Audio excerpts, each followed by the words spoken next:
In my head, they say what I need to hear, whispering lies that make my problems disappear. Then I get paranoid. Oh no, I let them in again. Should I play along? Why yes, let's play a game of pretend. 1, 2, 3, here we go. Time to let my crazy show. They feed on fears, they twist my thoughts. Act like kings, but they're just bots. Truth is, they just fucking bore me.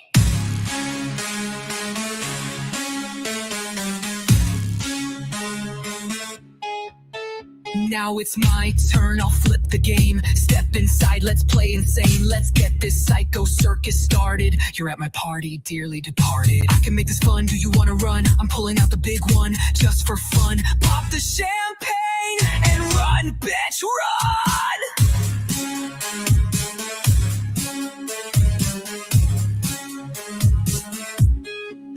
Strange days are back again. Still dancing with my imaginary friends. In my head they say what I need to hear on repeat till the silence disappears. 1, 2, 3, now you know. This is how I let my crazy show. They prey on doubt, my insecurities. Play pretend like they've got authority. But truth is, they just fucking bore me.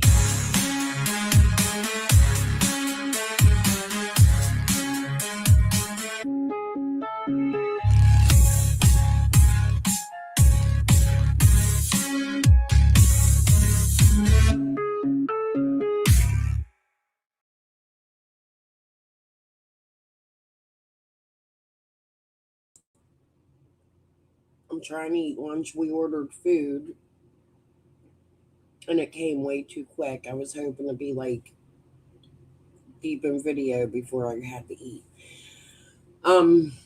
Okay. What we got going on is Ziggy sharing never before heard conversation with P.I. Jason Jensen. The timing of this conversation, I believe she said, was in November, which is very interesting to me because it's prior.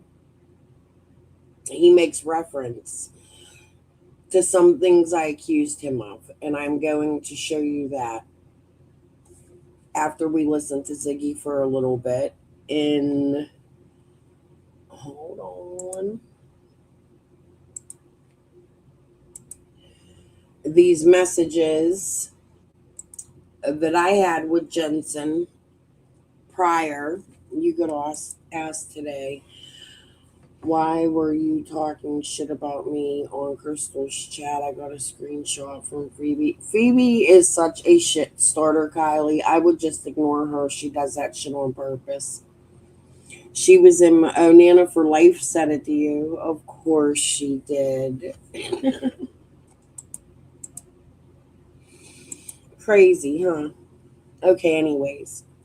So back to this. I had a conversation with Jason Jensen. And in this conversation, I'm going to show you Perplexed 3 years ago. We'll look at the date when we clicked on it. Has lots of interviews with Jensen. Right now, we're going to sit back and listen to my first interactions with, oh yeah, I'm going to show you how he was involved in a laundry case.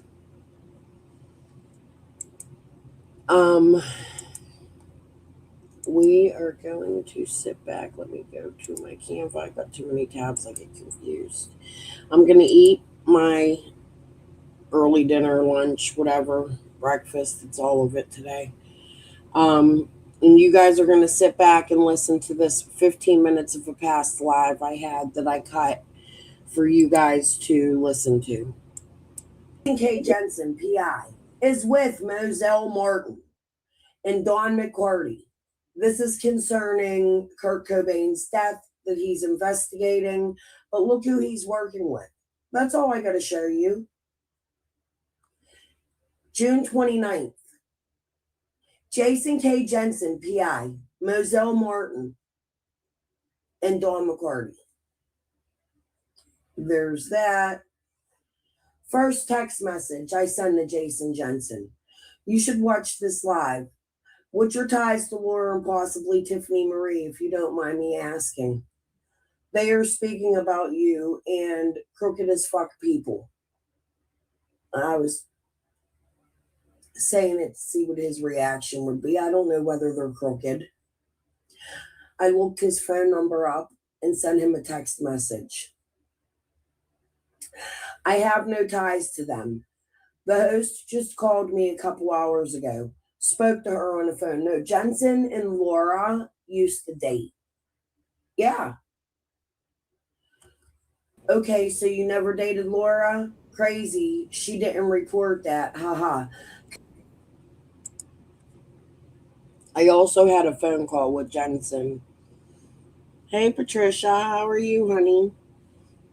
I also had a phone call with Jensen prior to these messages, and I'm going to be honest with you, it was quite some time ago, and I'm trying to remember exactly what it was we spoke about, but in my opinion, it was based towards Fred and my dad's Borderland. I was curious who the two brothers were. He wouldn't tell me. But you're going to see me reference that in this live. I just really can't remember exactly what the phone conversation was the hell about. But I'm sure I will at some point. So just listen to the messages. I'm sure it tells you a little bit about it. And you can see where shit turned sour between me and him. It gets really weird. Because that's what Gavel was saying. She is dirty as fuck. Everybody knows how I feel about Gavel. Never. Laura, who? Perplexed is her YouTube name. There's a ton flying about you on the streets. How do you not know? Laugh out loud. A ton? What does that mean? Ton. Sorry, I have fat fingers. I suck at typing.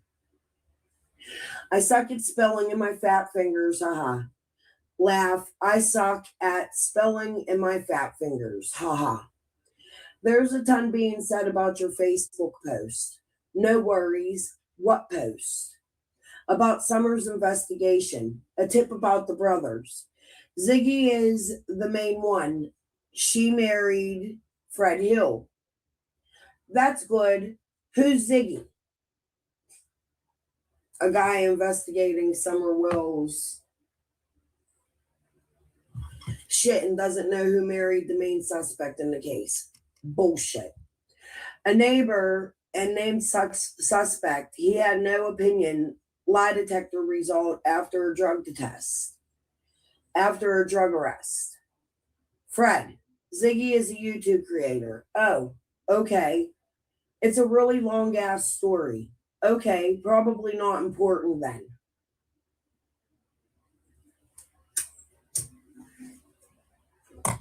Fred's not important to the case, according to Jensen. I found I may be related to Fred by marriage while covering Summer's case. My cousins are his cousins. True story. Or they're related to Karen Elliott somehow. And Jody Sue Brown's. True story. She's a Morlock and an Elliott. Fred Hill is not a suspect. We will talk soon. Please start my content from the start with David Britt interviews. Why do you say that? This is me reaching out to him and trying to get him to look into what I've been reporting for the last 2 years with what I think fraud with Ziggy laundering money out of my father's company with other YouTube creators. It's just speculation. It's my opinion based on what I now know about Ziggy. Part 2. We will talk soon. Please start my content from the start with my David Britt interviews. I believe Ziggy is laundering money from my dad's companies because he isn't. Maybe, but not related to Summer. So he's telling me Fred's not guilty of anything. He's going to bat for Fred after just telling me he doesn't know who Ziggy is. Look up SGD Builders out of Pittsburgh, Pennsylvania. My father's Martin Stanley, the owner of that and 5 companies I found. Ziggy lived 1 block from my dad. It's based off the stock market. My dad passed away 2 years ago. Sorry to hear, he says. He had borderland in Winter Haven, California, and an ice cream shop and apartment in Mexico across the border. True story. After his death, JLR magically trespassed on my dad's land that is stolen from me. It's a fucking lot. And ties huge criminal networks together. It's not a joke. It's not. My dad was a bad man. There's a missing man here as well with We Can Bring You Hope. Told you about on the phone. That's right, I talked to Jensen once on the phone. He was a nice guy when I talked to him. We talked about Kurt Cobain and my father's land, and he told me he would help me. And then this is what I got in text messages. There's a missing man here as well with We Can Bring You Hope. I told you about that on the phone. It's 100% based out of Pittsburgh, PA. I'm not crazy, I promise. I need help. I promise it'll lead to answers for Summer and many others, including a close friend of mine who is missing. Long story, she is in hiding. I don't know if it leads to Summer, but I know it leads to dirty money laundering, in my opinion. I've had 5 lawsuits placed on me to silence me from people connected. All the lawsuits were filed and done illegally. I have 100% proof of that as well. It's been a 3-year battle, yet I'm still here because I promise this is true. When I prove it, I will own an empire. Truth. My opinion anyway. Proof of the attorney who filed all these lawsuits with 2 people. He is crooked as fuck. I'm just broke as fuck, so I can't prove it because no dough. But since you're already on the case, maybe I posted that twice. Hold on. Maybe we can help each other out. I promise in the end I'll pay you well. I offered him to pay him with services to help me get to the bottom of my father's businesses. Because he's a PI. And I was looking for a PI that was already invested in Summer's case. Let's find Summer. Please help me. Please help. My family is at the bottom of it, of the money laundering anyway, in my opinion. Right, Ziggy? How you know my dad, bitch? Watch my videos, lives, and community posts. I have receipts everywhere. I know it sounds crazy, but I promise I'm not. I'm going to go live. I'm going to speak briefly about you, however, not much because I understand what private means. However, I'm going to tell them something that's, I didn't mean that's, called you before her live and talk about Kurt and just a bit of proof what we spoke. I do hope you will look into things. I said there's so much more, and honestly, I want to see if you're true. And then Deets, not Deets. I don't know why I wrote Ranger Deets. knows that if you're I'm going to go custodian, live. I'm going to cleanliness is your speak top briefly priority. about you, That's however, why not you can much rely because on I Ranger for a understand what range of private cleaning means. products Oh, and here we equipment, go. from This is disinfectants the to whole floor message. I had to scrubbers. click it out. Ranger, for the What ones, private means. get it However, done. I'm going to tell them Deets called you before her live and talk about Kurt. I heard him and Deets were talking. Her and Deets. Yeah, whatever, you know.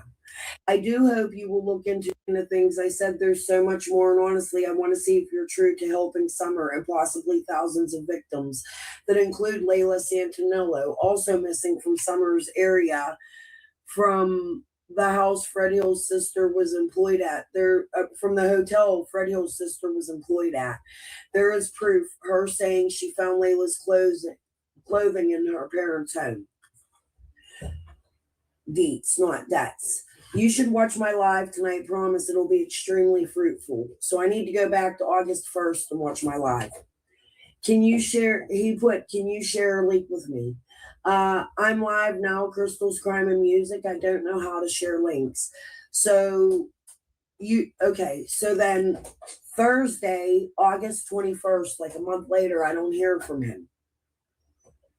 Where's my water? Here's where it gets good, guys. I'm researching, and I find his connection to Moselle. Red flags go up in my head. This is fucking crazy shit. Another one working with motherfucking Moselle. Cold Case Foundation type shit. Yeah, Jensen. So you did some work with Moselle. I'm gonna guess her Upchurch or McDonough hired you. Should I cover it? Your choice. You're a man of mystery. I don't know how to cover you for some reason. I have a feeling you have good intentions. You talked to Benny Keys yet? Guess I'm gonna have to tell him how you know Moselle because she wouldn't answer. What the hell was that? I just fell over. Can you fix that? Yeah. Guess I'm gonna have to tell him you know Moselle. Laugh out loud. I have to cover her handwriting on. I have to cover her handwriting on Jody. So you did some work with Moselle. Guess her Upchurch or McDonough. He sent me it back. Okay, you're a man of mystery. He sends me that back. And then he writes, who is this? Crystal's Crime and Music. Because he forgot. Oh, hi. What's going on? Laugh out loud. I seen Moselle worked with you. I'm curious about that because there was controversy with her and CM. Penny True Crime Commentary hired her to read Jody's handwriting under false terms. CM, Jody, I don't know anything about any of this. Chris McDonough, oh, strange. I thought she would tell you. I've hired her to do a couple projects. That's it, he says. After seeing she worked with you on Cobain, I thought CM hired you. Laugh out loud. She's a good lady. She listened to me after I explained what she had been set up to do with Jody, the handwriting. Chris McDonough, there's a YouTuber and a retired homicide investigator. I'm an active licensed private investigator. Why would Chris McDonough hire me? She took down her vids. Penny at True Crime Commentary tricked her into doing. I don't know. I don't like to get into people's drama, he says. Yeah, Moselle works for the same Cold Case Foundation Chris does. None of that sounds interesting to me, he says. Just thought it may help in your research on Summer. Chris was extremely involved with some strange YouTubers like Penny, Benny, Tiffany Marie, A Balance. He says, I'm going to politely stay out of all of this conversation. Name is in it. I was just preparing you. You may get some backlash. I will say I think it's cool, though, because I was catfishing. I was trying to get information from him. Why the hell would I get some backlash? What are you up to? No, bitch. What the fuck are you up to, Jensen? I posted the news report. I'm going to read. Oh yeah, because this is actually in news reports too, Jensen and Moselle, and on all kinds of shit. I posted the news report. I'm gonna read. I'm going over some old Jody and Moselle stuff tonight. That's what I wanted to warn you. Why the hell do I need to be warned? Because Moselle was very attacked for what she did with Penny. However, she did right her wrong, in my opinion, anyways. So I'm being nice to this man and he's still being a prick. Well, bye. Sometimes people shouldn't. I cut it off. Sorry I upset you, dang. Expect that. Should we worry? I didn't expect that. Should we worry? Sometimes people shouldn't. I didn't see what he said. I'm pretty sure it was something on the lines of getting the business. Name. I was just preparing. Oh no, here we go. Why the hell? Oh, I did that twice. Sometimes people shouldn't poke the bear, is what he says to me. Bitch, I'm going to poke the bear. I'm going to poke the bear. And that's what I go on to tell him.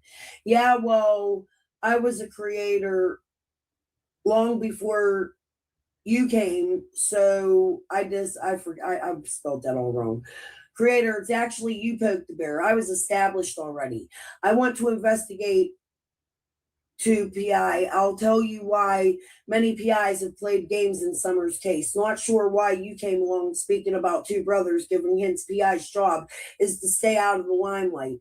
You made yourself known and no prior from Blowhorn Betty and JLR. He was on my dad's land. I believe you have played a part in Summer's case, so I'm gonna poke the hell out of any newbie in Summer's case. Just saying. I was here first. He put, it doesn't sound like you're doing any good in 4 years and you haven't helped at all. Oh, leave me alone. Go away. Haha, what have you done? Do I have proof you didn't come out with more false shit, playing games with people, doing crooked shit? I'm blocking you now. Bye. I actually talked to missing persons detectives. They say I'm doing great. Funny change in personality when I mentioned Moselle, and then I wrote something else, but he never wrote me back. So pretty much the motherfucker was busted.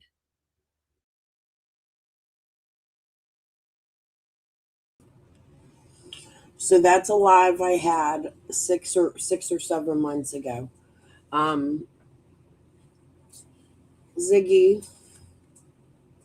comes out the other day. Now let me show you real quick. Back to Perplexed. Here's Jensen covering the Dylan Rounds case with her. Here is a deep dive with famous PI Jason Jensen, who really killed John Benet Ramsey. Yawn lame as usual. All these come up when you put Jensen's name in, but here is proof of 3 years ago Jensen and Perplexed being together in some capacity.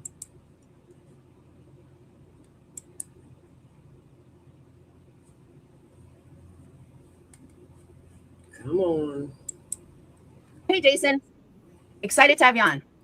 So, and tell him I'll be on camera. Like, I don't normally do the screen. I was sweating all day and I look like death. So, and, we all get connected to a case for many different reasons. So I was talking to some members about this today. There are so many cases out there that I do not feel a connection to. There's so many cases out there that people tell me to cover that I get bored on. And I hate the fact that there's all these cases that I just have no interest in. I'm looking for a case like Making a Murder again. I want a case like that again. Something I can sink my teeth into, have a, whole network of people that are just as interested, going through every nook and cranny, going through every single paper, every document, basically like a PI, and just absolutely going headfirst into it. That's the kind of stuff I like. And I have not found a case like that since. Good night, Jenny. Feel better, hon. Right, Whistledown? And, the thing about Making a Murderer, it wasn't rinse and repeat. We weren't saying the same stuff over and over. I have tons of videos to show that. So, we were always finding something new. Well, what I've seen in other cases is that people are, what, Fluffer? Come here. That people keep repeating the same BS over and over and over and over and over again. What? I'm really saying it. And so what do you think about, you've been following the Dylan Rounds case somewhat because you're out there, right? Yeah, it's a Utah matter, and I'm a Utah PI, and just like the rest of us, we all talk, right? It's something that we see in the news cycle, especially when it's something like a missing person or maybe a recent murder or something like that, or even a cold case that comes to my desk. It's something that we end up talking about because it is our community, and we sit back wondering, is someone going to call me? Am I going to get hired? Who's going to get this case? It's normal in our circles. Okay. And what happens from a legal perspective when there's too much sensationalism on a case? Does it make your job harder? Do you end up going down leads that you shouldn't go down? Or you guys don't even look at the sensationalism? Well, there's two sides to that story. On one hand, sensationalism can be used as a worthy tool because if the word spreads, it can get to the right person that may have some information that may, get the case red hot and get something solved. On the other hand, if it draws too much attention in the wrong direction, it can actually serve a hindrance or a barrier for prosecutors, for law enforcement, because let's say, like on Dylan Rounds, there's a lot of unnecessary talk about whether the parents had something to do with this. There's no factual basis behind that belief. Yep. So what you're doing when that happens is you're actually helping the killer when someone's brought to justice and they're brought before the court and they plead not guilty. You're helping that.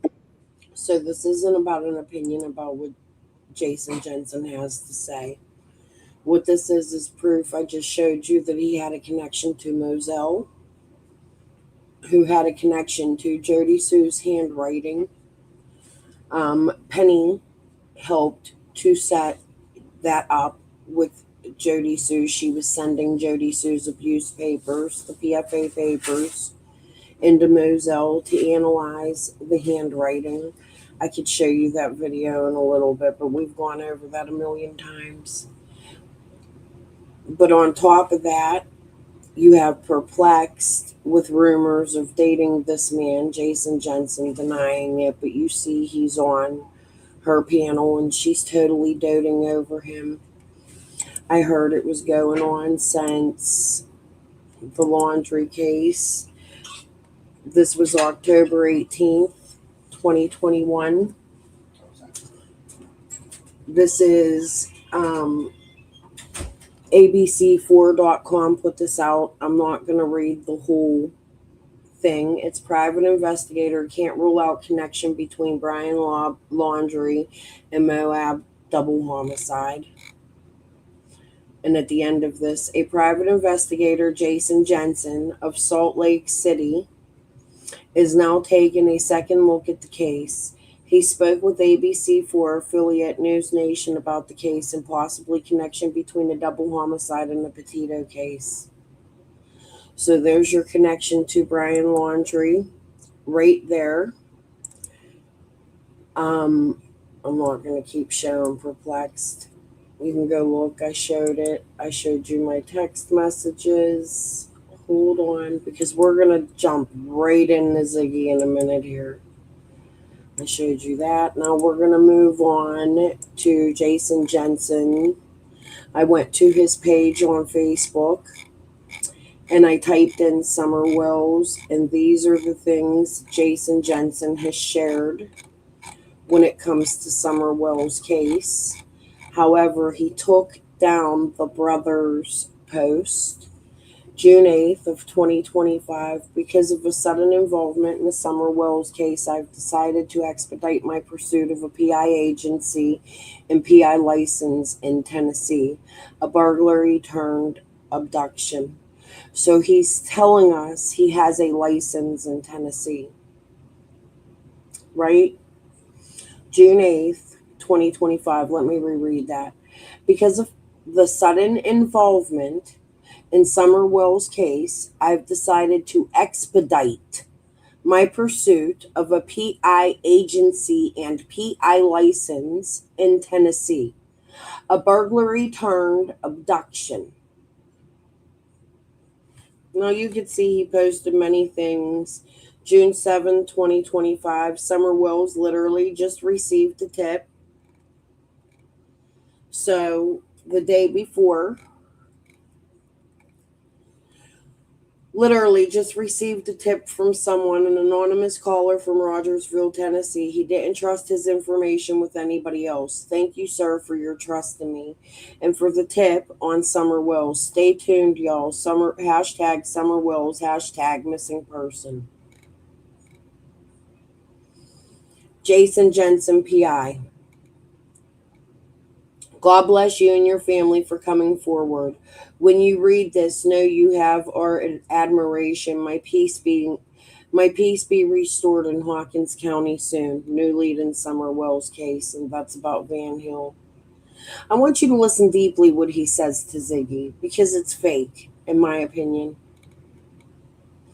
Summer Wells, remember the sighting of the red Toyota Tacoma? Was this the correct vehicle? The owner of this vehicle sold the Tacoma in August of 2022. Summer went missing June 2021. Now let me come back to StreamYard a minute. Is that the same timeline that Frank Hill told us in the interview with Ryan, while Ziggy's showing us and saying to us that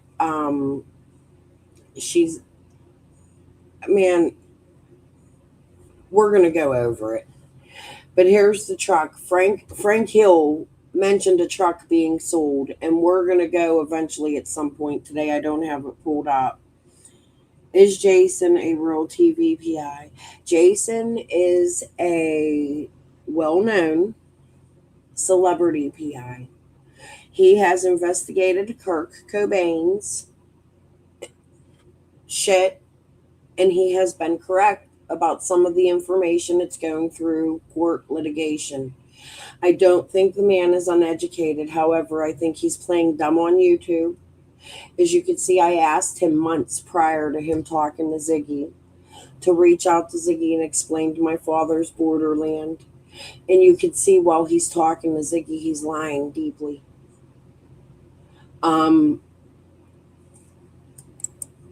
don't play fucking games, and we already have a set of PIs out here in Summer's case that I already don't trust, in my opinion. So just because you're a PI doesn't mean you're good. Human. Anyway, I don't like how you're lying and how Ziggy brings this out and how Ziggy ends up with an hours long interview with Chris McDonough that nobody has brought out yet. I would like to know where all of this comes from. Now, is there anything here I missed before? I mean, there's more on Facebook. You're welcome. His channel is called Jason K. Jensen PI. You're welcome to go do this yourself and look. August 19th, 2025, TBI confirms her remains are found. They did fucking not. I've been asked to verify the accuracy of this YouTube video circulating the web. To my knowledge, it's entirely fake, thank God. Whew. And AI generated. Hypothetical. So, Jensen, I would like to know, this was almost a year ago, have you looked into all of the AI generated shit? I would like to know what the outcome is. Summer Wells, I hear so much, August 2nd, 2025. I hear so much scandalous talk about this case. Please turn the temperature down, people. Let's focus on evidence, not rumors or scandal. Tearing each other apart without hard evidence is ridiculous. What this case needs is a task force or a committee where facts can be roundtabled constructively. There is only 3 ways a young child goes missing: wanders off, kidnaps, or death and concealments. The parents were essentially cleared when they both passed polygraphs. So where's Summer? Who could have taken her? I think it's as easy. It is easy for a child to wander off than to be picked up by a stranger. Also, what if it was a family friend? Both have conceivable scenarios. However, blaming people because they are outspoken or because statements have varied over 4 years is not evidence of guilt. Who agrees with me on forming a task force or committee? Maybe it makes sense to compare notes, discuss details. Missing persons, typology chart for missing toddler. 1, wanders off. 2, abduction, kidnapping, include parental interference. 3, death and concealment without her upgraded photo. It just goes on. Here's Fred. November 23rd, 2025. This is when he spoke to Ziggy. Summer Wells update. I just spoke with Fred Hill. We had a great conversation. Seems like a very nice guy. Apparently, he has nothing to do with the recent search last week. He was just as surprised about it as the rest of us. Bear in mind that the property searched is vast with lots of public access points. Just because we know whose property it belonged to does not mean they have anything to do with the reason there was a search conducted. And there's it, Fred clean sitting in an odd area.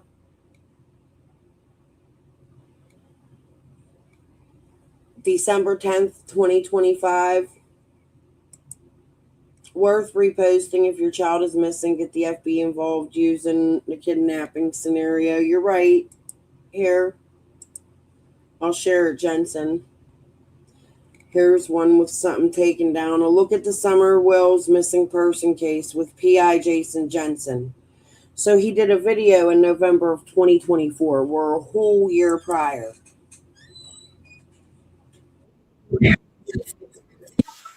It's not by accident. These big grocery chains don't want you seeing this, but watch what happens. So first step. Investigations first for a law firm for 15 years and then evolved into my own business, running a detective agency. This December will be 16 years. So 31 years of experience in doing investigations. Some of it was in the context of defense work and then civil rights investigations for the law firm. And that's why, for instance, I volunteered my time in the Delphi murders because, an innocent man was being charged with a crime that he didn't commit. That being said, going into missing persons, it's very interesting how missing persons are investigated because oftentimes they're construed under just a single nomenclature of missing persons. And there's different typologies and different classifications for missing persons because you're not going to treat, let's say, a wandered off toddler the same that you're going to investigate a teenage runaway, or even how you're going to investigate like an adult that may have some suspicious history, or maybe it's suspected that they're just homeless or something. So you're going to treat different missing differently. And that being said, when we're dealing with cases like here, Summer Wells or any of these other missing toddlers, you're going to classify them in a way that's really unique to toddlers and small children. Typically, you're not going to find a toddler that's a runaway. We call them wander-offs. So for a— Now, this is what you're talking about, typology, right? Is that what Right. you mean when you're talking about typology? Yes. There's different types. So we classify them under a typology. So, where you study, it's a study of different types. So that's what typology means. So for children, small children, the first most likely way that a child goes missing of a very innocent fashion would be a wander off. Like you just turn your back to a small child for just a minute and they're off, right? So that happens frequently. You can lose a child in a grocery store. You can lose a child out at a campsite. Those things happen. All you have to do is just turn your back for a minute. You get distracted. You're doing something. Now you don't know where your child is, and oftentimes they don't recall to their name being heard. So and that's a probability and possibility in any case that has to do with the missing child. Right. So the first classification of a small child being missing would be a wander off. The next would be, if there was an abduction or a kidnapping, and oftentimes that includes parental interference, and that's 90% of the time what an Amber Alert is. If you listen to the details of an Amber Alert, you realize, oh, it's a family member abduction. It's like it's an estranged spouse, whether it be the father or the mother, and that doesn't seem to be a scenario where the child's in danger. Real abduction. Is it typically somebody within the family, right? Right, exactly. So the child's safe. They're just, breaking the law, running off with the kid. Sometimes, they leave the country. Sometimes it's just that they were late in showing up pursuant to a custody order. So that's number 2 would be abductions and kidnappings and parental interference. The third—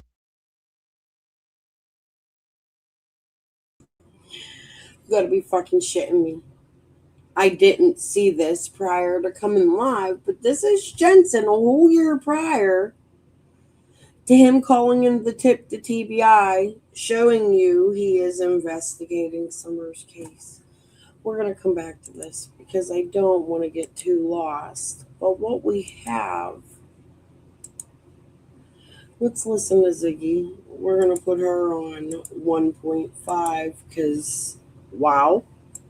Oh, yeah. I literally lost the recording there for a second. I thought I was going to have to cancel or whatever.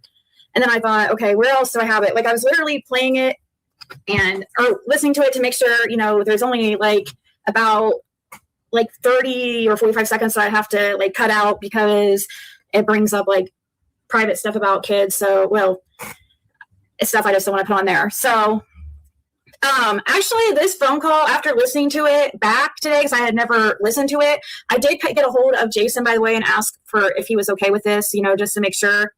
But yeah, I thought I freaking lost it there for a second. Hold on, let me.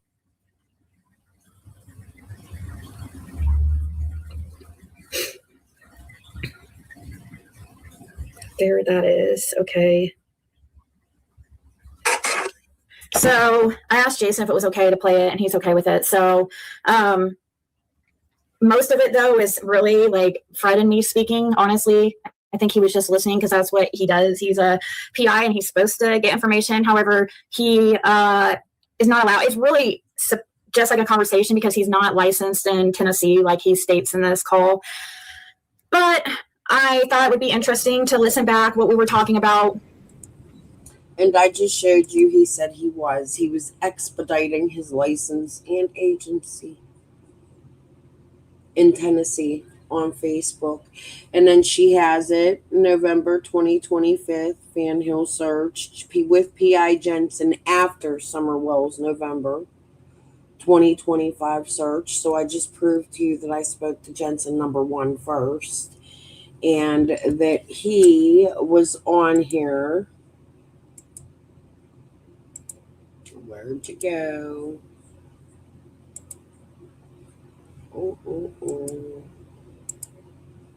Oh no, did I click out?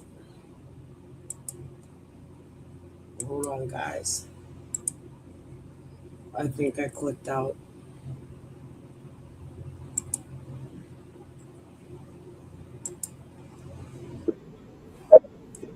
Nope, that ain't it. Oh. Where did it go? We just had him on with Doug.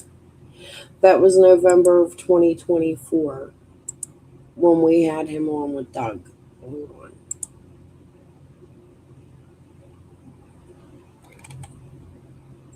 How did I lose it? Look, it's not on my history.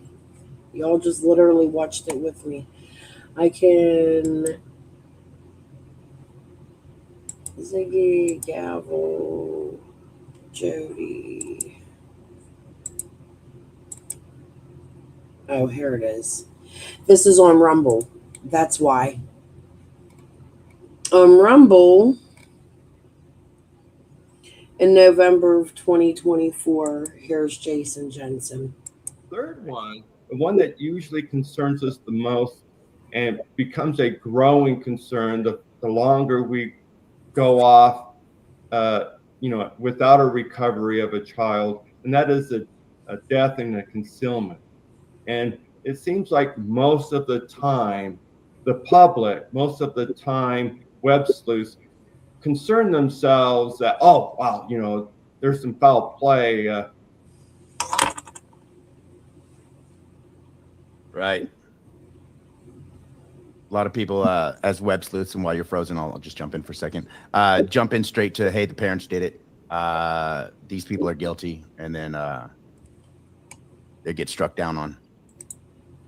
There we are. Sorry about that. I'm not sure why that happened. Anyway, so yeah, oftentimes, they wonder if it's a parent. There was. But isn't he doing the same thing by talking to Ziggy and all the YouTubers? By posting this shit on his Facebook? Isn't he web sleuthing? Isn't it the same thing? And then he's on a web sleuth's platform like Doug, who also played many games in Summer's case, who's also from California, like Chris McDonough, right? Jason Jensen. I don't know where Laura's from, but she seems to hang with JLR, and Molly goes to California quite often. They're not all from there, but they all covered the laundry case together. It's just a lot of weird shit. And this is proof that Jensen has absolutely been around. Hey, Angie. in Summer's case investigating, as he tells Ziggy he has not. I freaking talk too much in it, but oh well, let's see. But we need to put a little banner about it being opinion only. Let me change this because we talk about certain things. It's a private conversation, so I'm talking about people that we believe are involved. At the time, certain opinions have changed a little bit, especially when it comes to, I guess, the parents' involvement. Like, I've had a huge shift in my belief there. I kind of wonder if it could have been some kind of revenge, when it came to Summer Wells missing. And it's hard for me to think neither of the parents know or have an idea of what happened to Summer Wells, but I do think it's possible that they weren't involved at the time, as far as with her going missing. But I don't know, guys. In this clip, Jason states that he doesn't believe the parents are involved and everything. I think everybody knows that was his belief. And at the time we disagreed there, but we're more open to the idea that they're not involved now than we were before. So I do want to state that. Obviously our belief about Andy Bernard. Let's also not forget that this is the same group of people that Ziggy is accusing of giving her the fake CPS report. Oh, and that came to Tennessee the same day she met Fred Hill for the very first time. Ziggy asked, "Did you meet JLR?" Ziggy's been playing games with JLR and all of them for a long time. Andy Bernard comes up in this, and that is just an opinion and not fact, So I was going to put a little bit of banner as this is I have entertainment purposes only, but let's change that to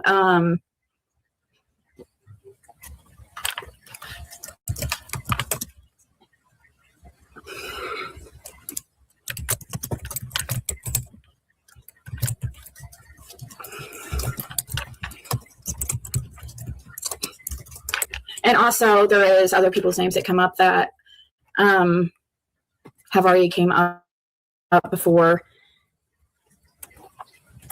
Yeah, I panicked there for 15 minutes. I really thought I was going to have to cancel because I couldn't find it. But I was like, well, shit, I guess it's not meant to be. Yeah, I'll be stopping it in between. We'll probably just upload this by itself after the live. You know what I mean? We're going to talk a little bit about some things. It's not going to be just played completely through. There's I don't know how to, I wish I could. Oh, okay, I see where I can fast forward 10 seconds at a time. Okay, because there is one part that I kind of want to fast forward through that comes when we talk about underage kids. But it is interesting to hear what we're talking to Jason about. I will just say, yeah, this is mainly, like I said, me and Fred talking honestly, and Jason just really listening. At the time, he had that post up, or he had put out a post about somebody had came to him with some information that he had turned in, if you remember that. We talk about that in this call. He doesn't go into too many specifics at all, nothing actually, and I didn't ask him because I wasn't going to try to ask for his information. But he claimed to, you remember at one time, he put a post up that said something like, tell on your brother what your brother did, something like that, right? I speculated that it could be, I thought at the time, I really believed was somebody like Marlena Crawford's ex. And I mean, he doesn't say yes or nay, but you'll hear, he talks a little bit about the Van Hill search, and because I wanted to know if his tip that he had, that he had turned in had anything to do with Van Hill, because it was interesting timing about, I don't know how many months it was, 6 months after he had made a post about, something about brothers, tell on your brother and what you know, or whatever, when it came to Summer Wells. It was 6 months after or something, there was a search over on Van Hill Road. And then, of course, the Hill name becomes really talked about there for a while with Paul Hill and stuff, and Randy. and Frankie, or Frank, I'm sorry. So yeah, I get nervous and I talk a lot, guys. So I kind of talk a lot in this clip. I trust and believe I want to tell myself to shut up many times when I'm listening to this. So I imagine you will too. Oh man. I don't know. He listened to us talk for like 2 hours almost. I feel kind of bad. Yeah, we talk about that in this call, cray lady, about how we just want this nightmare to be over. There is another conversation I had with somebody that, I don't know, I'm thinking about, maybe I'll just do part of it because I don't know, like I'm conflicted really bad about it. And that is Chad Arnold's mother. I spoke to her a few years ago, and one thing that she really did want to be known is that, her son Jason was killed. Jody commented on this. I actually have some Jason Arnold information that I've shared before and some stuff I haven't shared.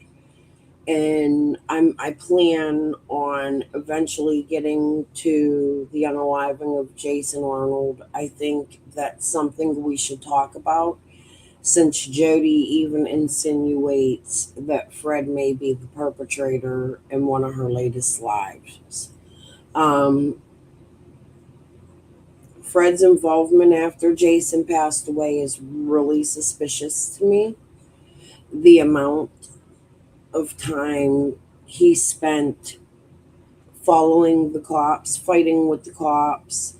I have that all, and I'm going to share that with you in the future, but that's all I have to say about that right now.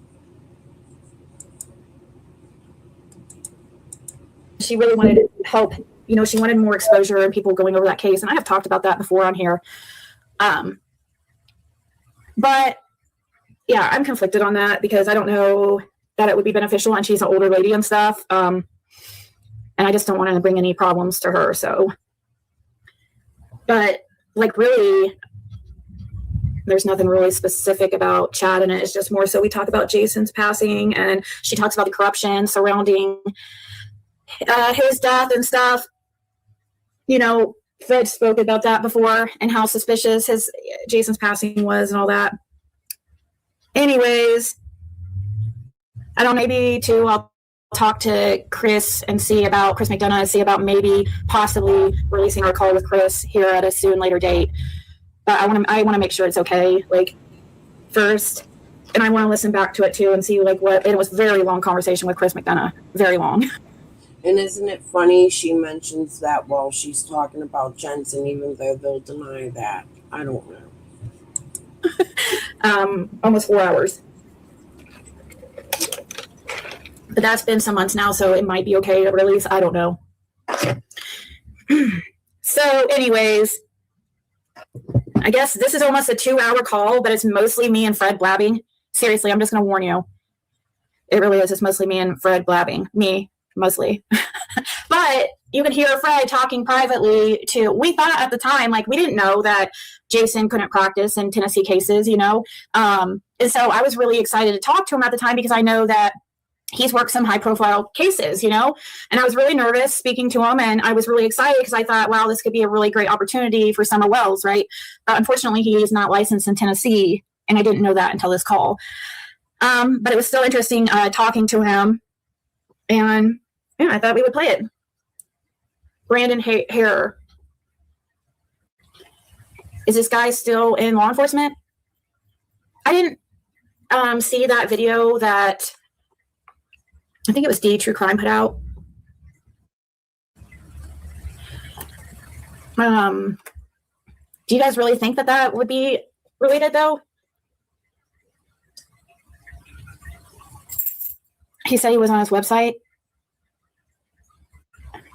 Oh, that he's still in law enforcement? I think.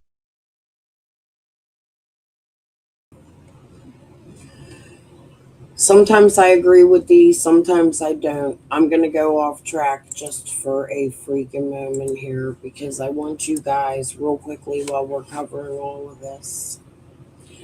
Jensen, you are a private eye in California. You covered Kurt Cobain's. Can you take that phone in the other room? I know. You keep getting spam calls. Okay. You should answer one of them and make sure it's a spam call. Anyways, these true crime found first before we do that. I posted this. I want you to go look at my community post. I'm not going to read it. You can read it for yourself. This is land and companies my father had addressed. Not land. This one is a company. I don't know about the land. It's in a busy area of California. I find many odd things with it. There's some things that don't match my dad, but many other things that do, like social security numbers. It's odd. Anyways, this is another one. And I noticed just recently the status has been suspended to FTB and SOS. There's many reasons that could have happened. I was looking it up. Some can be legal, some can be illegal, but when you couple them with everything else going on, this is his land right here that connected to Mexico. And Jensen, you are 100% licensed in California. I would like for you to look into these companies. Let's see if you're legitimate, if you have good cause and good reason. And why don't you research my father and find out who he is connected to when it comes to organized crime? I think you would find a lot. And if you're really as good as you are, I think you could show people that you're that good and you could help many people, even if not. Even if this does not connect to Summer Wells, I have a feeling it connects to many other young women or rugs all around. And you could be really famous for bringing this out, in my opinion. I know that sounds crazy, but I know what my dad did, and I could sit down and explain it to you, the years, how he left my house after he came here from Louisiana and put in fake FEMA grants for his construction company, SGD Builders Inc., which is another company he has, which would show you it's a third company. And then he went down to Arizona. He bought his borderland. I don't think he bought it at first, but he started this company, 611 Sidewinder Road. This might be when he did. This was in 2007. No, the other one was 2007. This one was 2018. But it was a different kind of grant that my father was telling me about. He could rip the government off and get free money. And I wouldn't join him when he did it. I could sit down and explain everything to you and how this may all connect if it doesn't connect to people you know. Because something tells me it may. And I don't know why. So why don't you research this and get back to me? Because you are licensed in that state. Okay, what was I going to show you? There was something else on there. Oh, yeah.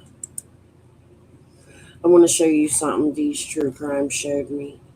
Well, somebody tagged me in of these true crime. She showed up.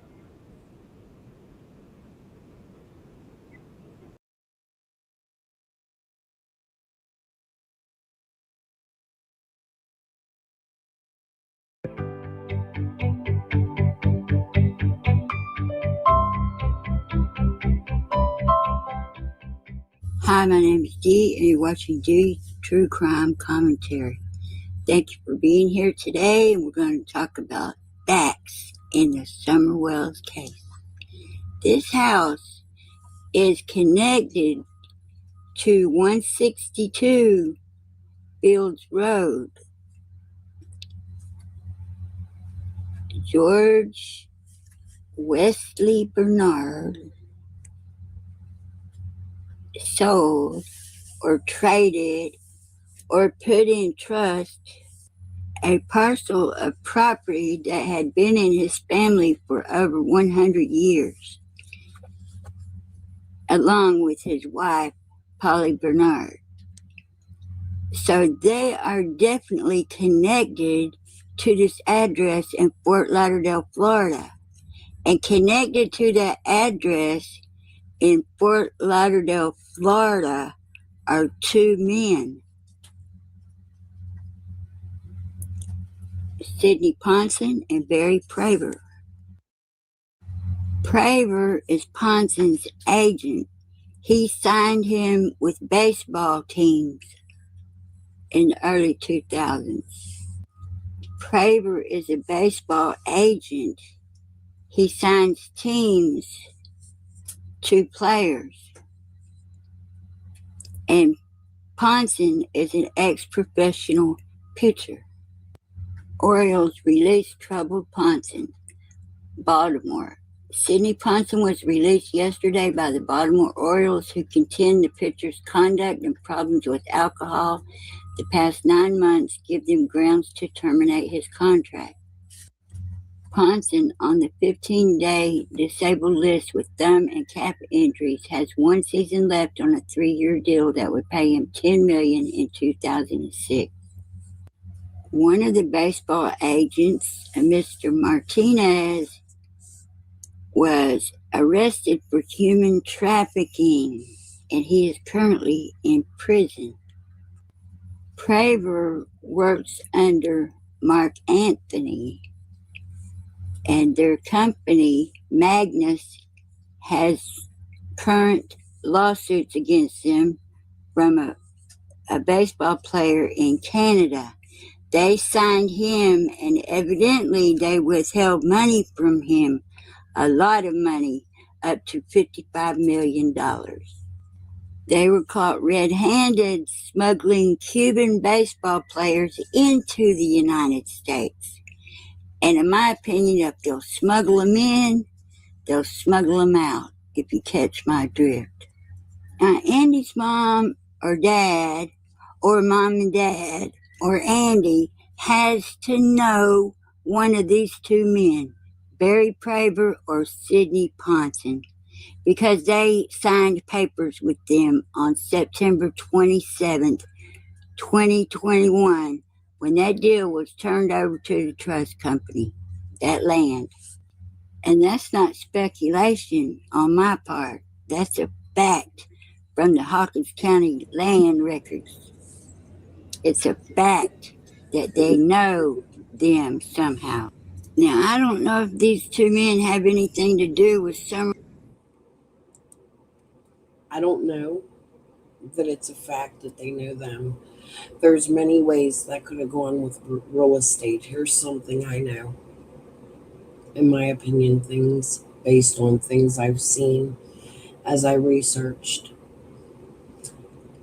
I have a half sister named Jennifer Stanley that lives in Fort Lauderdale.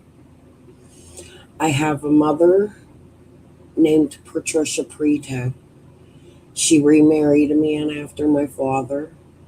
Her sister-in-law was in charge of all of my father's stocks. I know that. That's what my father told me. The stocks that he was running in windmills. They are all from and live right now at this moment in time in Fort Lauderdale, Florida. I also know that Jody Sue Brown's sister, Amy Turner, dabbles in real estate. She's told us that on panel. I know she's licensed in Florida, Fort Lauderdale, Miami area to be exact, and so is Chicken on a Stick's husband. I know that her sister has ties on her Facebook, or at least one time did, to the name Preto down in Fort Lauderdale. I don't know if they're related to my ex-evil stepmother, Patricia Preto. But I do believe that there is a huge possibility the housing inspector, Preto, from Surfside, Miami, Florida, is connected to the same set of people. So I know a lot of times when famous people will buy land, they will have their people involved in money, or if they're going into business on that land, or anything of that nature. Somebody else will sign contracts. It may not be that they know Andy's family at all, but they may know somebody who does business with Andy's family that talked them into buying this land for something. Is this land part of Morlock Farms? I would love to know. D, while you're researching this, why don't you research some more? And I'm going to say, if all of this is true, which I believe it is, because Ryan finds truth actually researched this same shit and showed the land documents quite some time ago. And if you go look at it, it matches. And I seen some funny shit too, where the land sales were hidden. So it would make sense that they hide it for famous people from Fort Lauderdale, Florida, with a lot of money. You hear Jody fighting over land because she doesn't want the cityers coming in and ruining the land and taking the agriculture away and things of that nature. So I really do think that this is something worth freaking looking into, especially when there are so many connections down to Florida, right to Beach Creek, like including Jody Sue's sister. Okay. And Chicken on a Stick, who was filing lawsuits. But let's go back and listen to Ziggy. I think so too, Cray Lady. I think so too, and I really hope so.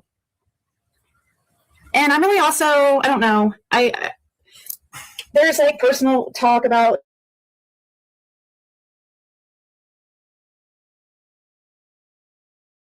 certain, this has already been out there. I guess we might as well get to playing it because it's long.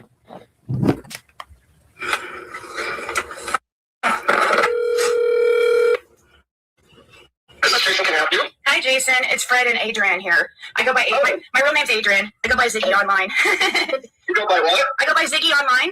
Ziggy online, okay. Yeah, but Fred Hill's my husband. I met him while covering the case of Summer Wells. Really? Yeah, I went down to Tennessee and interviewed him in January of 2022 because like his name kept coming up and like he was this big scary guy and I was the only one that would go talk to him. And I interviewed him then and recorded him, and he was with somebody for 20 years. I was somebody for 10 years, but he was in the drug game still. Blah blah blah. Right. He gets clean. He gets busted for dealing, and he goes to jail in 2023, the summer of. While he's in there, they use him for the Summer Wells case, and I think even unbeknownst to him, they keep him 2 months extra to wait to go to Knoxville. We think that they purposely put him in the Knoxville halfway house because there was a certain vice lords there that had information on the Summer Wells case. Just so happened that he turned in. But anyways, sorry, that's kind of, we're jumping ahead of ourselves. I'm trying to give you a quick, this is a lot. We have a lot. He's right here, by the way. Say hi. Say hi, Fred. I talk a lot. I get nervous, and Fred can't hear, so I try to talk a lot for him.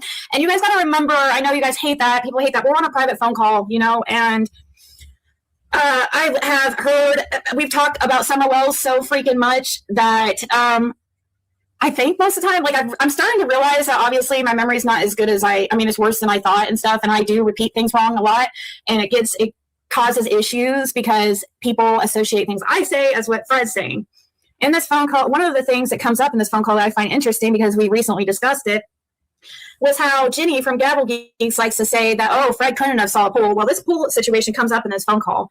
And Fred retells that story to Jason Jensen and talks about what he was doing when he went up there and saw Summer Wells. He talks that whole story again, and there's nothing about a truck.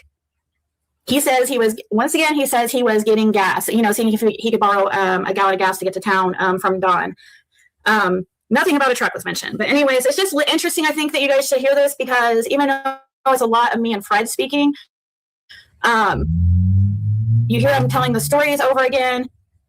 Wait, can you guys hear me? Okay, yeah, okay. You hear him telling the stories over again, and it's a private call. This is a PI who we thought it was going to be able to be beneficial.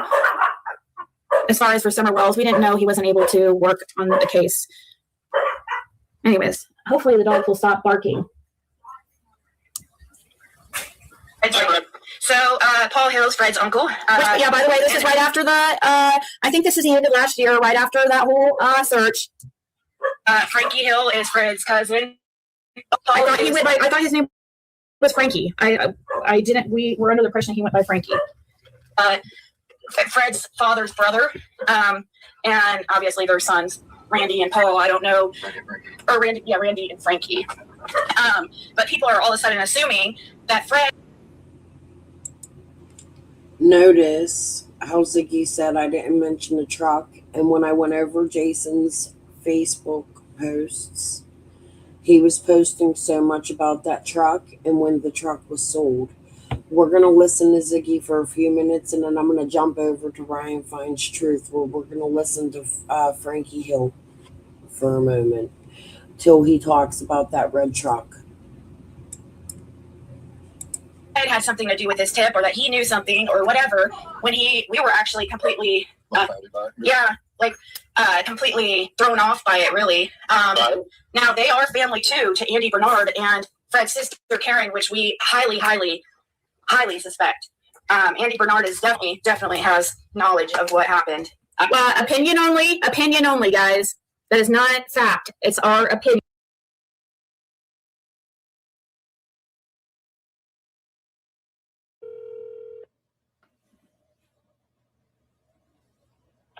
Sheriff's office. Yeah, I was just trying to get a hold of Detective Pruitt. I was trying to find out a couple of things about something. Hold on just a minute. Thank you.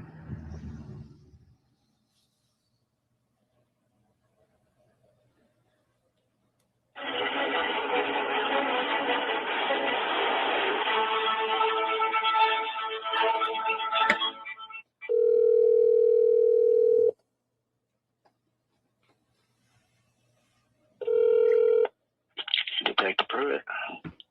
Yes, sir. How you doing today? I'm fine. How are you? All right. My name's George Bernard, Andy Bernard. I live at 125 Ben Hill Road. I was just trying to figure out some information, maybe, possibly. What about? Well, okay, for 3 years, I've been wrapped up in the middle of the Summer Wells case. For a while now, Fred, my cousin, has been saying that I was on the road that day. Nobody else has questioned me after I left my residence, when I separated from my You're cutting in and out, sir. I can't hear half of what you're saying. Can you hear me better now? A little bit. Okay. I left my residence, didn't go back till September. I went through a separation in the process. I mean, I was just wondering, I was just trying to figure out if there was anything I could do, needed to do. Do you need to talk to me, see me? No, sir. Was I on? Unless concrete leads come up that we can sort of verify the direction it's headed, we're just accepting concrete leads, and your name has not come up. Okay. Well, that, and I wouldn't put too much faith in what Fred Hill is saying. Well, I kind of knew that for the rip, but for 3 years, this has kind of been affecting me for 3 years. I understand, sir, but like I said, your name is not relevant to them. I wouldn't put any faith in what Fred Hill says. But what we're going to listen to on Ziggy is Jensen agree with her, and I just read a Facebook post where he agreed with her there as well. If you're just tuning in, rewind later when you get a chance.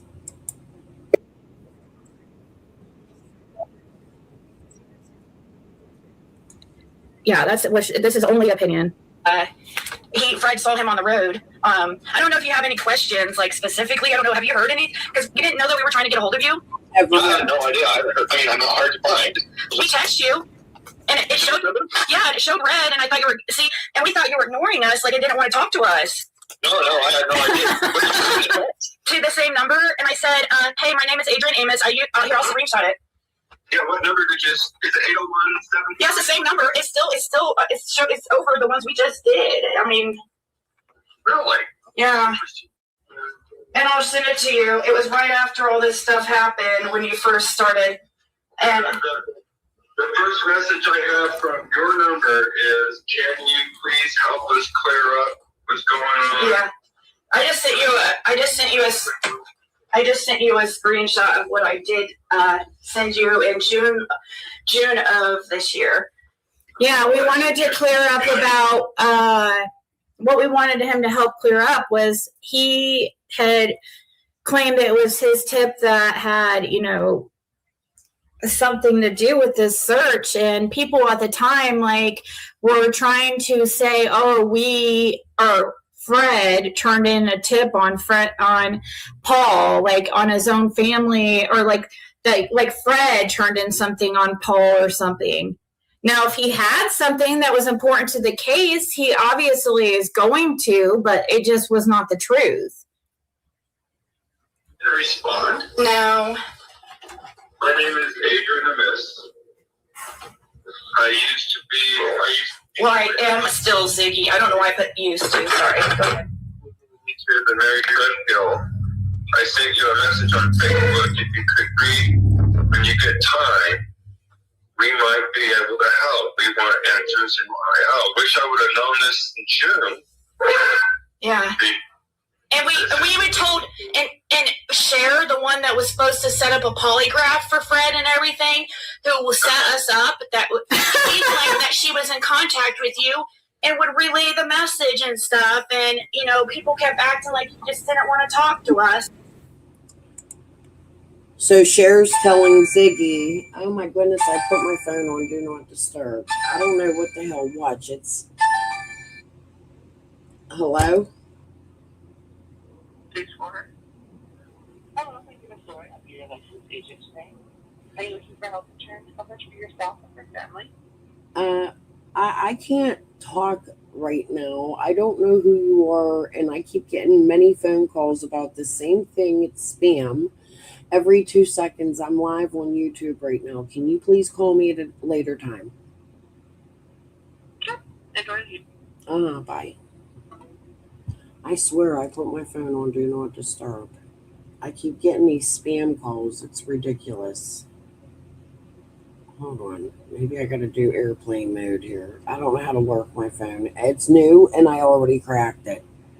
Airplane mode on. There we go. We'll do that. Okay. Thank you, Selena, for listening. Now I forget where I was. Okay. So she's saying she didn't call in this tip with Paul or with the other Hill, Frankie. Right after all this stuff happened when you first started. And the first message I have from your number is, "Can you please help us clear up what's going on?" Yeah. I just sent you a screenshot of what I did send you in June of this year.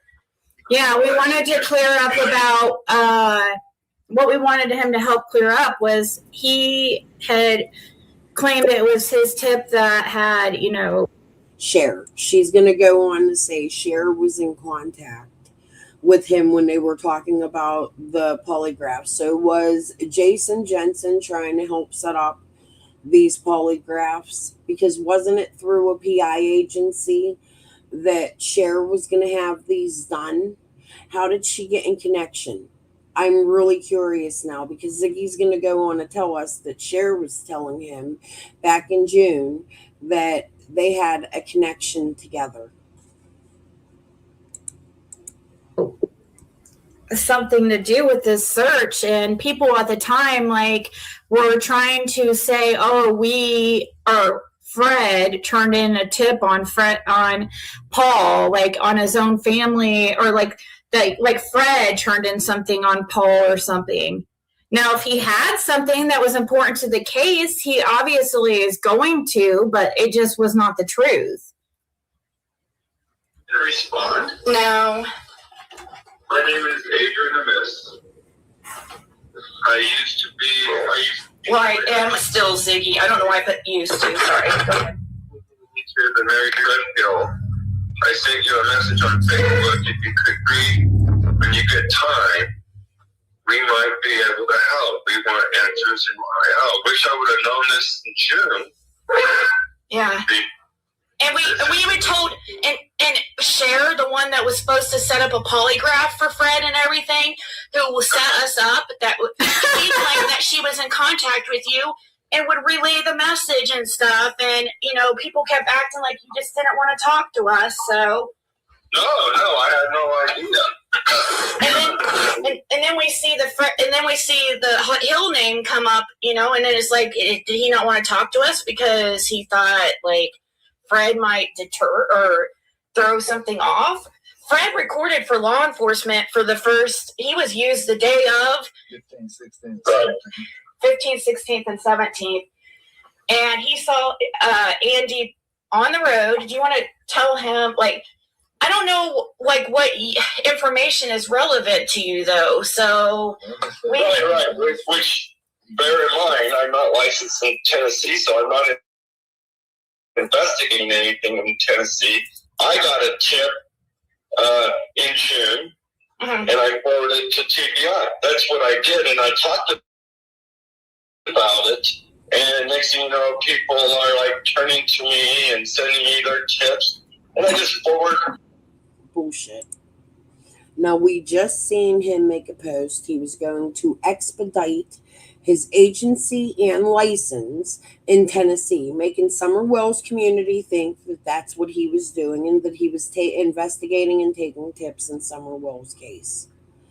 Then we see him a year prior to that post on Doug's, a look at Summer Wells' missing person case with PI Jason Jensen. Let's listen again for a minute.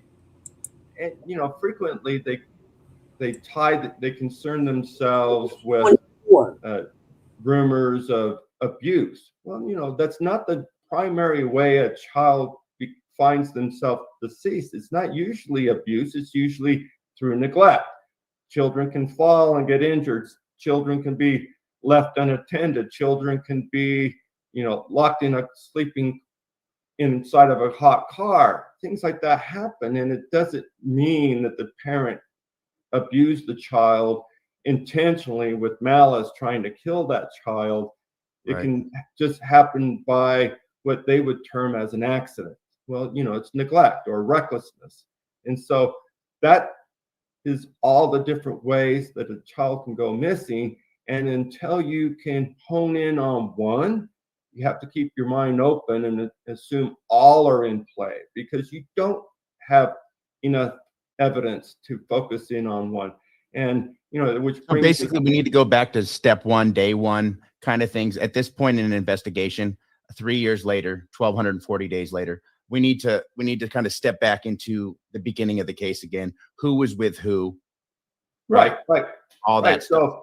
So for instance, if I was brought in to investigate this missing child, Summer Wells or somebody else like Michael Vaughn or some years later, you're going to want to go back to the beginning, find out what the parents had said, who the last caretakers were, what they said. You'll want to get copies of the police investigation, and you're looking for consistencies. You're looking.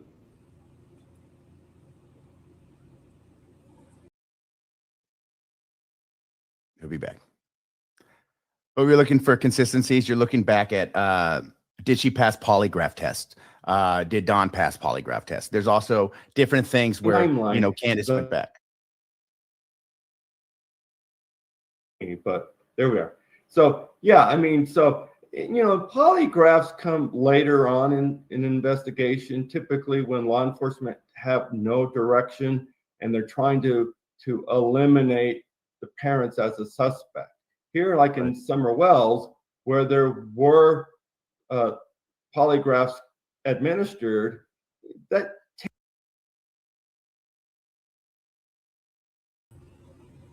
I can't find the date on the video again, but when I first clicked on it, Lori Ann Benoit, it's on Rumble. I don't know how Rumble works. It said this video was November of 2024. which was a year prior to Jason Jensen making any post of Summer Wells on his Facebook page. Not only that, but if you rewind back to the beginning of my live, I showed you all of his Facebook posts, news reports of him being involved in the laundry case, and him also being involved with Perplexed and dating Perplexed during the laundry case and after, as they covered Dylan Rounds. No, it's okay. Go back after, rewind now, whatever. It's a lot of information. What it's proven is everything he's saying to Ziggy is bullshit. He's been very invested and interested in Summer's case in a very long time. And it started with Blowhorn Betty and Perplexed, JLR, possibly McDonough. Oh my goodness, thank you, Wee Scottish Moss, so much. I love you, honey. The reason I say McDonough is because I showed you he had, and let's go back and watch this again. We're going to go to my video. This was me talking to Jason Jensen in August of 2025, almost a year after he did that video on Doug. It starts with Moselle information. Jason K. Jensen, PI, is with Moselle Martin and Don McCarty. This is concerning Kurt Cobain's death that he's investigating, but look who he's working with. That's all I got to show you. June 29th. Jason K. Jensen, PI, Moselle Martin, and Don McCarty. There's that. First text message I send to Jason Jensen. You should watch this live. What's your ties to Laura and possibly Tiffany Marie, if you don't mind me asking? They are speaking about you and crooked as fuck people. I was saying it to see what his reaction would be. I don't know whether they're crooked. I looked his phone number up and sent him a text message. I have no ties to them. The host just called me a couple hours ago. Spoke to her on the phone. No, Jensen and Laura used to date. Yeah. Okay, so you never dated Laura? Crazy. She didn't report that. Haha. Because that's what Gavel was saying. She is dirty as fuck. Everybody knows how I feel about Gavel. Never. Laura who? Perplexed is her YouTube name. There's a ton flying about you on the streets. How do you not know? Laugh out loud. A ton? What does that mean? Ton. Sorry. I have fat fingers. I suck at typing. I suck at spelling in my fat fingers. Haha. Laugh. I suck at spelling in my fat fingers. Haha. There's a ton being said about your Facebook post. No worries. What post? About Summer's investigation. A tip about the brothers. Ziggy is the main one. She married Fred Hill. That's good. Who's Ziggy? A guy investigating Summer Wells shit and doesn't know who married the main suspect in the case. Bullshit. A neighbor and named suspect, he had no opinion, lie detector result after a drug test, after a drug arrest. Fred, Ziggy is a YouTube creator. Oh, okay. It's a really long ass story. Okay, probably not important then.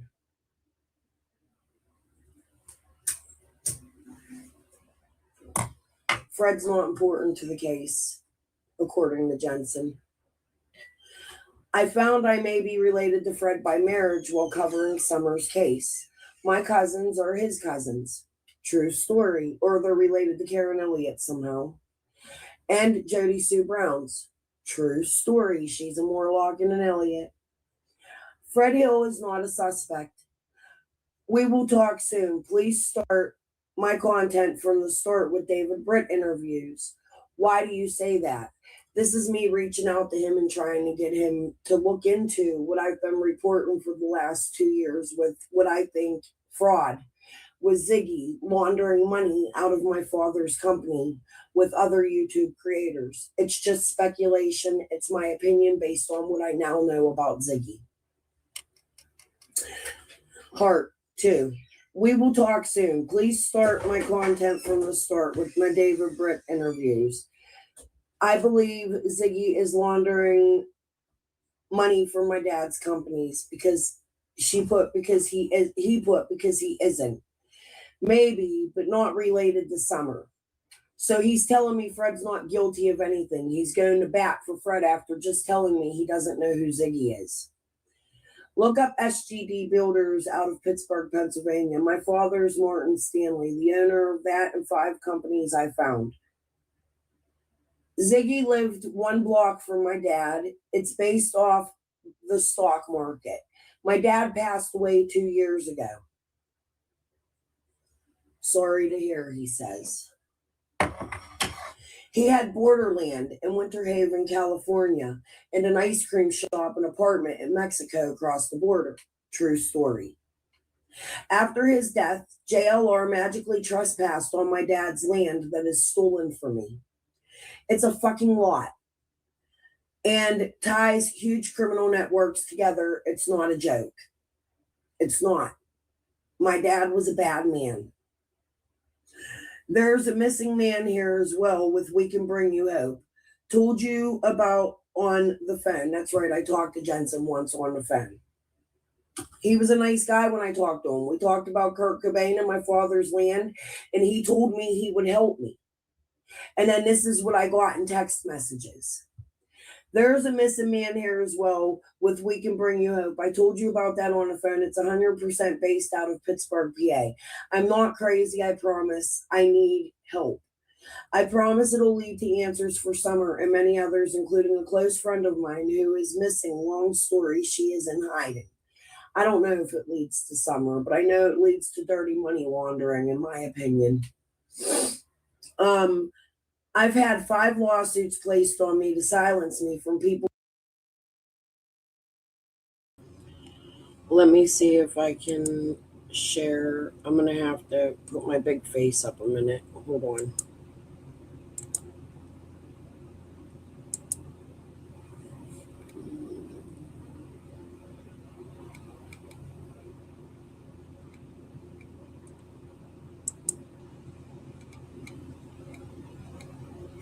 I'm looking for a picture of my friend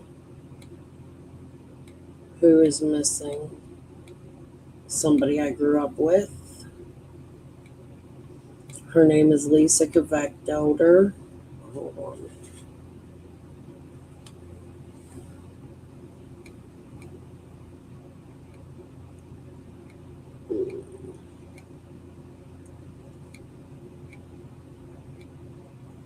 I might have to go to my community posts and scroll, but because I'm speaking of her in this live, she's an important human to my life.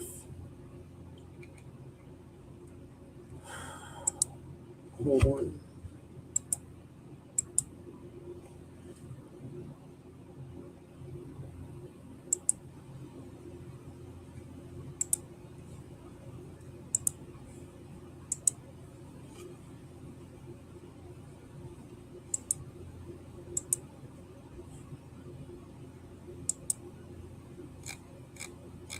I'm going to look and see if I can find. I shouldn't have her too far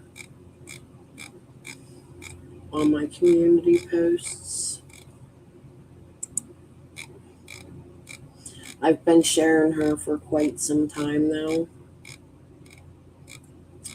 I showed messages between me and a victim of the boat shop in Glassport that I spoke about that I believe is connected to my father as well. Come on, Lise, where you at, honey?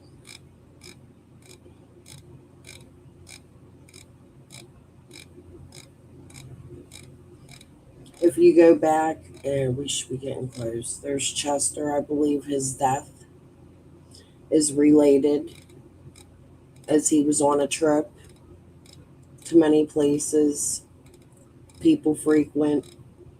Here's Lisa. I grew up with this girl.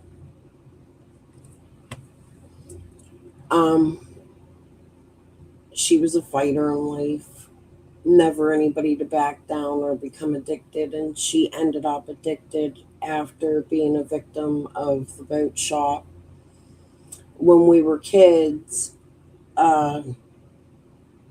fantasy boats, who my dad's friends would frequent at from the city, not in the small town I grew up in, would lure Jeffrey Epstein style young girls into their boat shop. Lisa was one of them.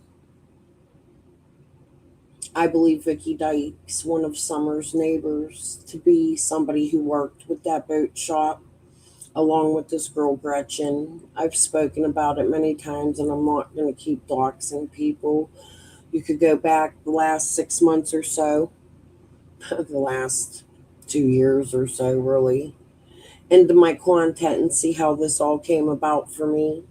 But these images of my friend Lisa were taken, what looks to me, and nobody's denying, on the other side of my father's mountains on the Colorado River. Her mother also moved down to Arizona at the time, but I believe she lived closer to Tucson, not to this area. And I know that her husband, Bart Elder, had dropped her off somewhere along the California-Yuma border in California.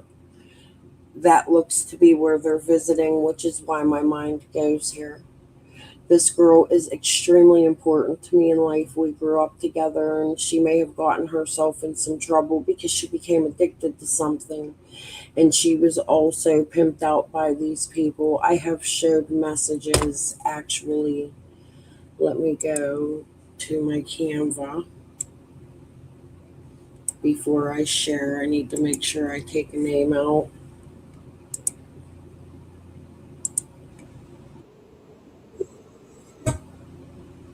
Just give me a minute. I gotta take the sound out. There's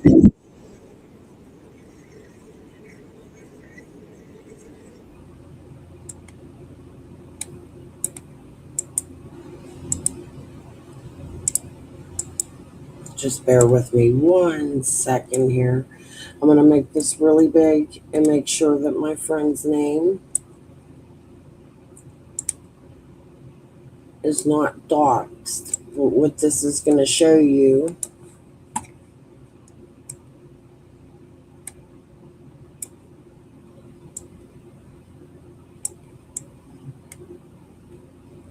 is that the things I speak about are extremely real. I'm going to zoom it in. Hold on. Hopefully you can read it. Zooming in. Do what you got to do. This is the best I could do. And I got to make sure I keep this victim's name private.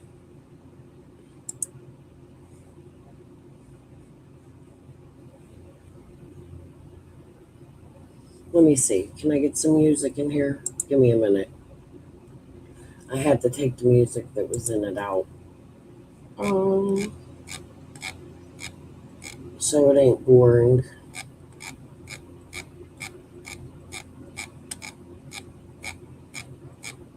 Let me scroll down and find something cool.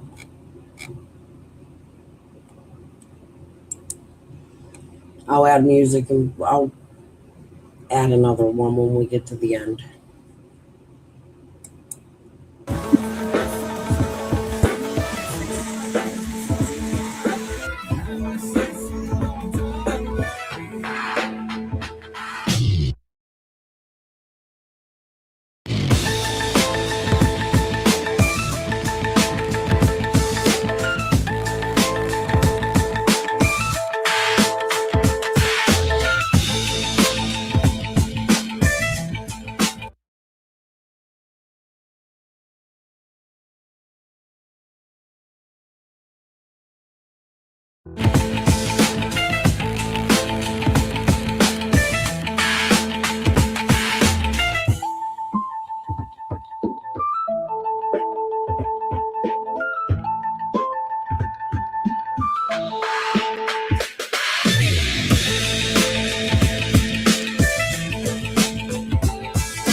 I'm going to have to cut that.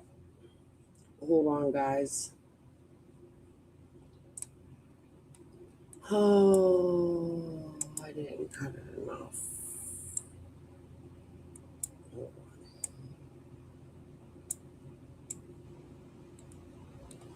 I'm going to have to cut that out of the video. Hold on.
The name Carrie Nesbitt is the woman who was going to be my attorney when Linda was suing me at the end, right before Linda had to drop the charges.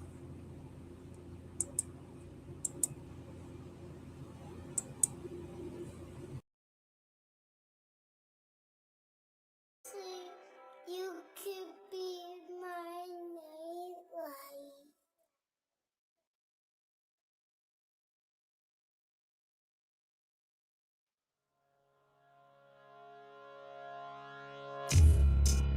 We have gathered here today to honor the life and memory of Diggy Graves. Although he's no longer with us, he will live on in our hearts and in our thoughts. Each of us, be it a member of... Man, give me the fucking mic. I hope she stay quiet before I get reminded of why you thank God in the first place.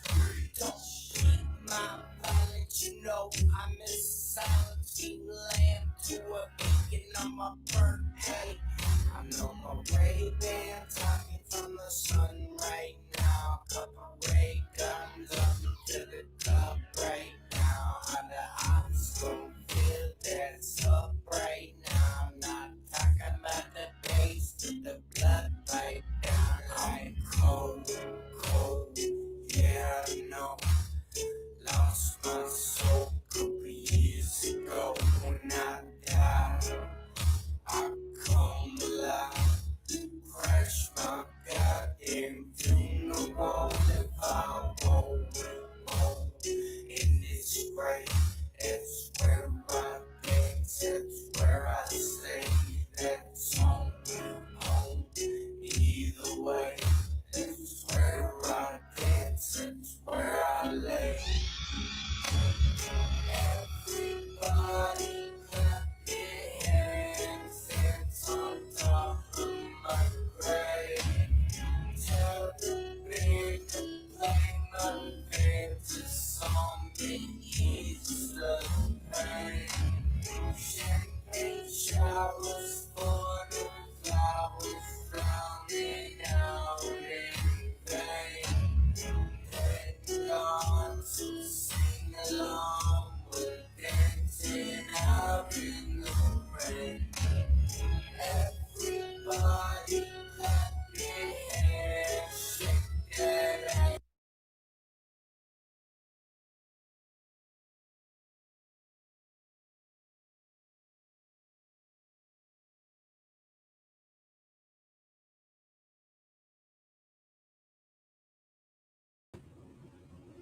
I'm looking for a specific message she left here. Hold on, it just passed.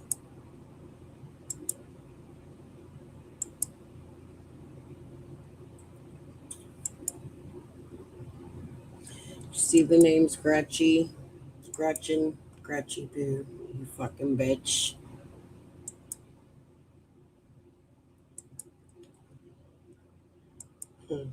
It says talking about this bitch Mandy. Oh, where did it go? Right here. I see Lisa's son now. That's my missing friend. She's still in California somewhere on drugs. No, she's hiding. I spoke to her family. Lisa told me herself she was going to be a madam with Vicky Dykes. I know Gretchen is one because she used to talk to Mike. I shouldn't have put that there, but fuck him too. But I haven't heard anything about her in almost 10 years. Well, that's because Vicky's been down in Ben Hill Road with my KKK cousins. I don't think I need to show you anymore. If you couldn't read it, slow it down. This is not a joke. My connections are real, in my opinion. I've shown them a million times, and this is proof from another woman that I grew up with. I accidentally doxed her name. She's talkative. I don't think she said I had to hide her name. It ain't really that big of a deal. She's like somebody I love dearly. I was trying to keep it secret, although all the people she named in this already knows who it was, because I fucking made sure to fucking tell them. You see, her husband was also unalived, and then one of her boyfriends was unalived. There's a lot of shit that goes on in a little town that I grew up in. I never in a million years would have thought could connect the Summer Wells, but not only Summer Wells, but Layla Santinella and many others all over America. But you're literally hearing it from another person. I would appreciate it if you guys would go to my community post, scroll down till you see the picture of Lisa I showed you, and share that. I have 10 minutes left. We're going to listen to Ziggy for 10 more minutes, and then I'm going to jump off and I'm going to come live again tonight, and we're going to go over the rest of Ziggy, Ryan, and Ryan and Frank Hill and Doug. I'm going to leave these 3 tabs up and we are going to finish all 3 lives. That's my next little series here. I personally don't think Jensen's a good man. And I think if anybody was serious, they would look into what I am asking them to look into. Because I truly do believe, if not all of it, some of it may connect to what the hell is going on all over America. Because I truly believe my dad was a fucking asshole. Okay. Anyways, let's go back to Ziggy. Pretty much whatever I get, because there's really nothing I can do. I'm not working for Don Wells. He has his own PI. I'm not working for really anybody. Although, just like everybody, I'm fascinated by the cases because, I'm human too. I have just as much intrigue by the mystery as anyone else because I also have a nonprofit, the Missing Coalition. So I do this, but I'm not assigned to do any of this in Tennessee. We don't know if I don't know if. So I was really bummed when I heard that because I was like thinking that maybe, I don't know, it could have, our information, Fred's information mainly could have helped more. And so it was kind of a bummer, but if there's any information that we could have that might line up with what you have, I don't know, because I don't know specifically what you're turning in, but we do know that after that tip came out, a certain person, I submitted a tip, me and Fred submitted a tip yesterday because after all this came out and stuff, a certain person contacted Fred that hadn't contacted him in 4.5 years. Fred is now up in here in Indiana with me, thankfully away from that area, so he's able to talk a little bit more freely, even though we're always getting people by here taking pictures of us, videoing us, like, it's bad. Huh? I said, that's so weird. And, I've heard that name come up time and time again, watching YouTube. I just kind of dismiss it because it doesn't seem relevant. It's like, why would Fred Hill have anything to do with this? You got the camp that blames Candace and Don for something, and that doesn't really make sense to me either. It's like, whatever happened, it was an apparent abduction in my assessment. And then we're going to probably disagree with you about Candace and Don because law enforcement had Fred record Candace and Don, and they were very adamant that they wanted to go ahead and tell them like what they were thinking at the time. But they just thought that Don had owed somebody some money. Right, yeah,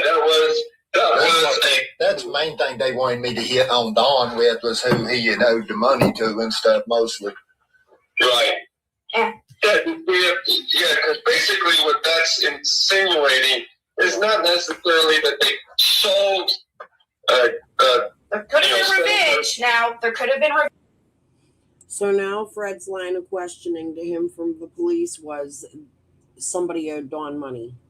Or Dawn owed somebody money, and they wanted to know who it was. That's what I've been insinuating about Fred and Dawn. That Dawn knows why Summer is missing and that there's money. I think there is something that has to do with the rug business, in my opinion, that could be why Summer is gone. However, something else I need to go over. We might do an extra live today. I might do 3 because Prayer Garden last night made me utterly fucking sick to my stomach. Revenge. Well, that's what I'm saying. If someone, if they owed a sizable amount of money, that maybe they would, kill one of their children over. That No, they didn't kill her. No. Well, that's one of the, that's a little drastic. But no, they're saying sell her, put her in a trafficking. They already knew that Don had tried to sell his son before. The day of, they already knew that Don had tried to sell his son in Utah. They're right at that. Yeah. So it already had to be in some kind of database for them to know. So I don't know if it's in here or in Prayer Gordon's. I'm actually talking about, I think it was Prayer Gordon's. Somebody last night or yesterday or in the last few days had spoken about the amount of children that Dawn and Candace had lost, and they were fighting over 7 or 9 or something like that. I want to remind you guys that Pamela Wells has lost her children several times during life. And she was married to Dawn, and she had 16 children. For that. This is all like opinion. We're not going to sit here and state this, even though this is Fred's experience. These are strong accusations, and I'm just stating this is opinion for, and Fred's, like we talk about, just because Andy was on the road doesn't mean that he had anything to do with Summer Wells. Is also true. And that comes up in here as well. Sorry, I'm like kind of cold. I need to get me a fleece or but yeah, I'm getting kind of cold.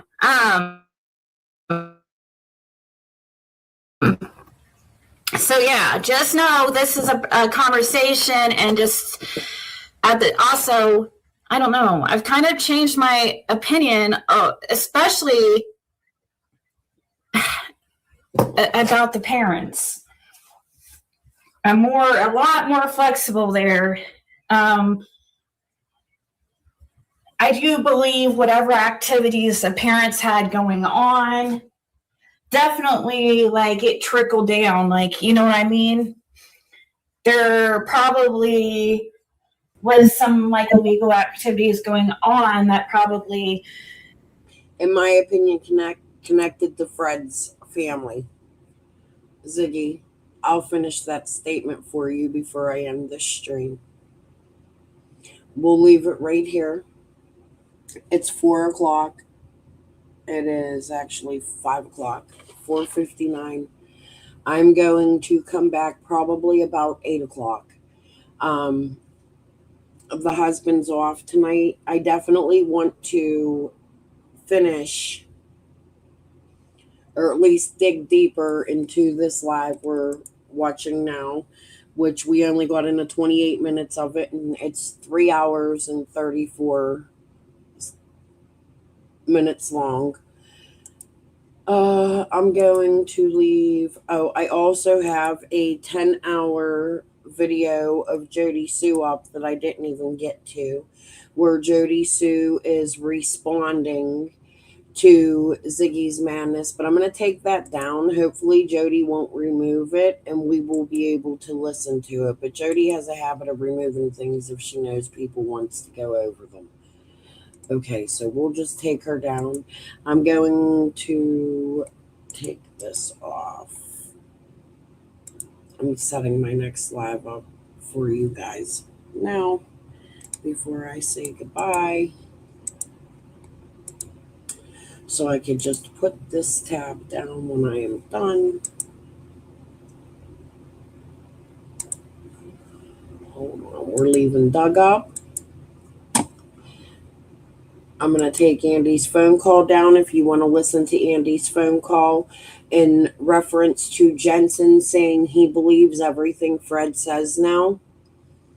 I want Jensen to go back to this live and reference him saying I wouldn't put any credibility into anything Fred Hill says. I think that's important. I have Ryan Frank Hill, and then I shared Lisa. I could shut that down, and then I can head off of here. Crystal, what do you think of the new sheriff? I'm quietly optimistic. I feel he'll change-ish. I have faith in this new sheriff because he worked with the FBI core team. He's already driven Fred around. He's already intertwined with the case. He has experience working with cartels and things of that nature. And I've been covering it, but we can cover it again. I have no problem. Tonight when I come live at 8, I'll pull that up and put it in this stream before I put this tab down. to save for 8 o'clock when I come back tonight. I have faith in the new sheriff. I have faith in anybody that comes in law enforcement that's new, only because we want answers for Summer and we want to support them from the beginning. We don't want to be against them and attacking them.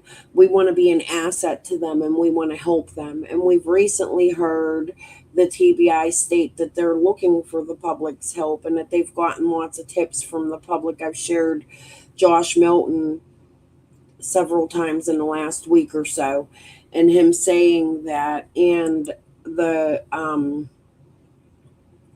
what was it, his voting video that he did that I went over.